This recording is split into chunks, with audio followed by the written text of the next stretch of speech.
Starting off, here's my presentation, my honors option for Chem 251. So, millions upon millions of years ago, an unknown course of events led to the initiation of a self-sustaining, localized set of chemical reactions with a very special molecule at its center. DNA! Deoxyribonucleic acid. DNA is at the very core of biology. As the central dogma in biology goes, DNA serves as a template for RNA, which is then translated into proteins that perform the necessary functions of a living organism. In essence, your entire life is thanks to the intricate workings of the unique version of this stuff that's in you. But what is it? Why am I so excited to yell at you about it? Well, let's take a little peek here at this magnificent, yet simple purveyor of life that we call DNA. Okay, so it doesn't look like much right now, but the context for why you're supposed to be excited is coming. Just give it a second. This twisted ladder is a double-stranded molecule of DNA. A version of this is contained within every cell of your body and is responsible for telling each of your cells how to develop, operate, and sometimes how to die. All this information is stored in a chemically digitized polymer comprised of monomers known as nucleotides. These nucleotides are comprised of a 5-carbon sugar, a phosphate group, and a variable nitrogenous base. The ribose sugars and phosphate groups create a chain with other nucleotide molecules that form the backbone of the polymer. The backbone is strong due to the very stable phosphodiester bonds. This backbone then connects to an antiparallel strand of DNA. The term antiparallel refers to the fact that each strand's backbone runs in a different direction. When we number each carbon in the ribose sugar of each backbone, it's clear to see that each strand is oriented in the opposite direction of the other. This orientation further stabilizes the molecule and aids in base pairing. Speaking of which, these strands are connected via the nitrogenous bases mentioned earlier. Each of the 4 bases has a complement which it exclusively interacts with. In this way, the 4 unique nitrogenous bases, adenine, thymine, guanine, and cytosine, are then split into 2 bonding pairs. Adenosine pairs with thymine, and guanine pairs with cytosine. Each nitrogenous base interacts with its complement via hydrogen bonds. Hydrogen bonds are not actually bonds, rather they are intermolecular forces. When molecules have a hydrogen connected to a strongly electronegative atom, majority of the shared electrons tend to be closer to the electronegative atom.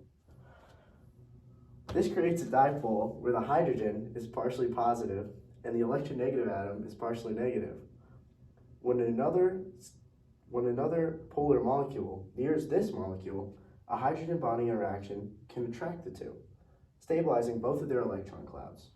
In DNA, adenosine is attracted to thymine because these molecules share 2 hydrogen bonds, and cytosine is attracted to guanine because these molecules share 3 hydrogen bonds. So this poses an interesting question. If these hydrogen bonds are not actually bonds, but rather attractive intermolecular forces, is a DNA double helix technically 2 separate molecules? And if not, then are all hydrogen bonded molecules considered one single molecule? Are the DI water jugs in lab classes just one big hydrogen bonded water molecule? No, it turns out they're not. And here's a quote from the International Union of Pure and Applied Chemistry. I'm referencing here, I don't really understand it. It's too jargony for me. But if you're interested, there is a link down below to keep looking. So, anyway, DNA is the thing that stores all the information necessary to make you be not dead. But what about these structural intricacies makes DNA so exceptional at this task? Well, those stable backbone phosphodiester bonds that were mentioned earlier are very good at not destabilizing unless they're pushed to by an enzyme. That means DNA can store information safely and securely. However, DNA also provides access to all this information to various cellular machinery. The weaker hydrogen bonds connecting opposite strands between nitrogenous bases are great at sometimes destabilizing when they are pushed to do so by enzymes. But the information will be lost, you cry. Not quite. The selective complementary nature of nitrogenous bases, A to T and G to C, ensures that only a strand with precisely the opposite sequence of bases can be attached. When it comes time to make more DNA, the cell only needs to simply read a single strand and complement the information it contains to create an identical replicant of both strands. In the same vein, when the DNA is being used to create cellular machinery, only one strand of the DNA is required to obtain all the necessary information from a certain sequence of the code. So, DNA has some simple properties that make it useful for storing and using information. The information it stores determines how your and everything else's body functions. And we're really smart monkeys who love to toy around with stuff that we're not supposed to.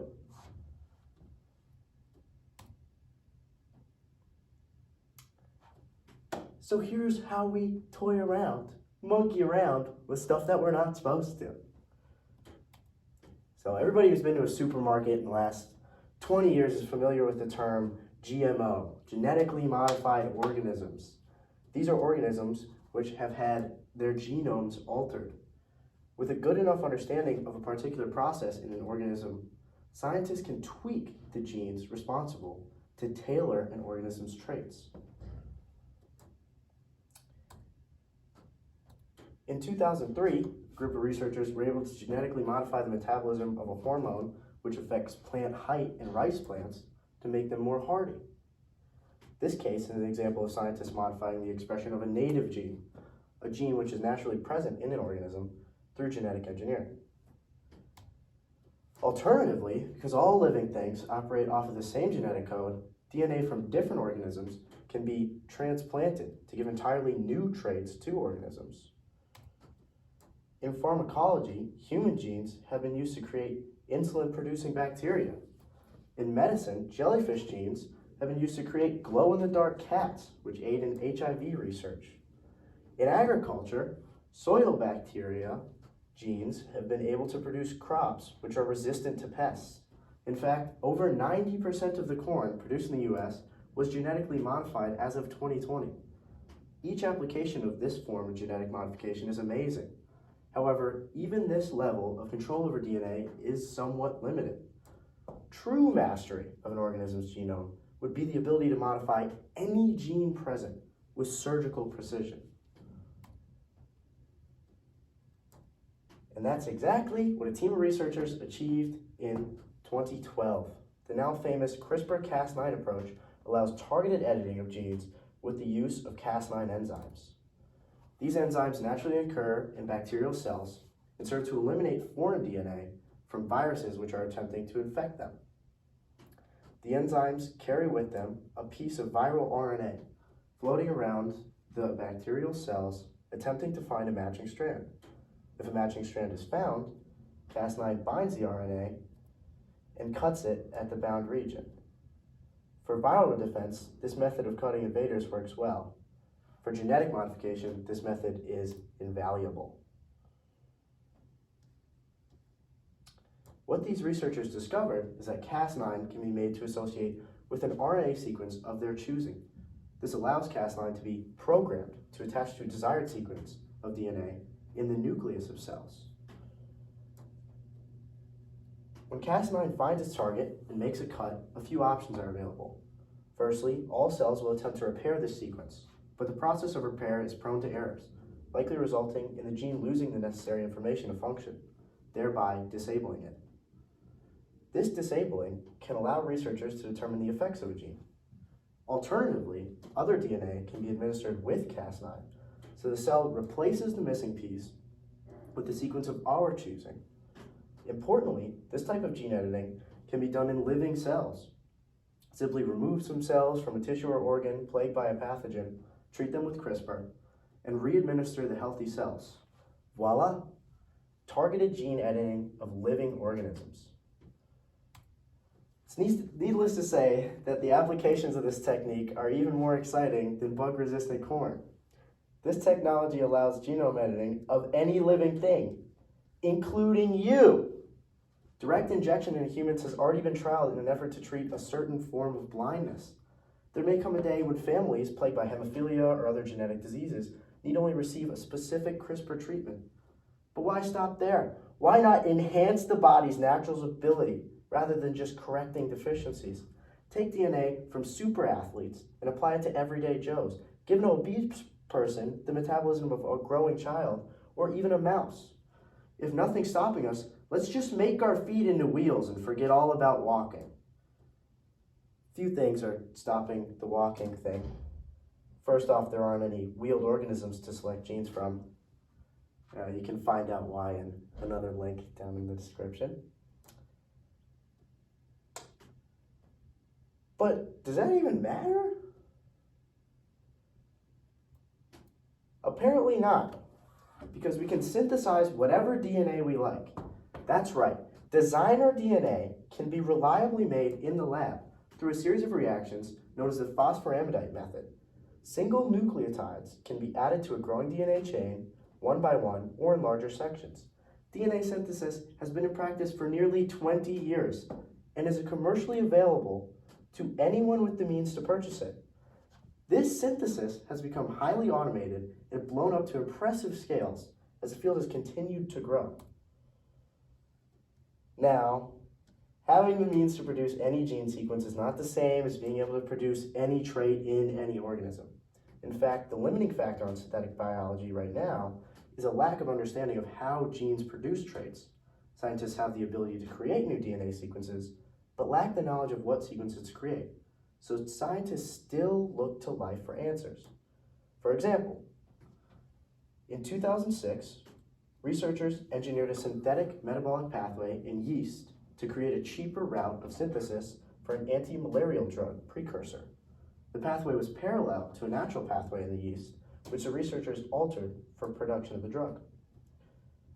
This practice of enhancing biology with synthetic compounds is the most common practice now, but the opportunity for fully synthetic organisms is still on the horizon. One exciting possible application of this technology is digital to biological printers. Because the structure of DNA is digitized, the information genes contain is easy to transmit. Additionally, the highly automated nature of current DNA synthesis allows this digital information to be easily and reliably manufactured into real DNA. With a greater understanding of how to implement these synthetic genes into organisms, we could gain the power to create life remotely. Perhaps the most exciting idea for this proposed tech is its application in terraforming. It's probable that a future civilization more advanced than our own and looking for a new home in the stars could send probes containing these biological printers to exoplanets. The probes could gather data about the potential home and remedy an assortment of organisms that could harness the planet's resources to create livable conditions for humans. Imagine a genetically engineered plant increasing the oxygen content of Mars' atmosphere, while microbes create fertile soil for crops. Through these technologies, we've taken the powerful polymer that engineered our own complexity and began to return the favor.